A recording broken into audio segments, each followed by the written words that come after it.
Hola, quiero compartir este libro, Orar los nombres de Dios. Hoy voy a leer el nombre Aquel que es suficiente, El Shaddai. Pero él me dijo, te basta con mi gracia. Segunda de Corintios 12, el versículo 9. Rendida. Señor, este es mi objetivo. Se diría que rendirte mi vida por completo debería ser un objetivo fácil, porque tú eres un Dios bueno y misericordioso.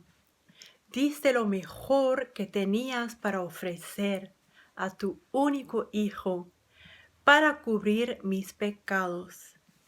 Provees en cada necesidad y das con mayor abundancia de lo que yo podría pedir o pensar. Proporcionas guía, consejo y sabiduría. Proteges.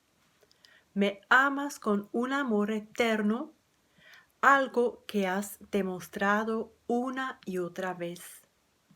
Eres fiel. En esencia eres todo lo que necesito, aquel que es suficiente, mi Señor. Por tanto, ¿por qué me cuesta tanto rendírtelo todo a ti? ¿Cómo puedo cantar entrego todo cuando estoy reteniendo partes de mi corazón y me aferro a una autoproclamada pseudo supremacía? Señor, perdóname. Esta lucha por el control es real.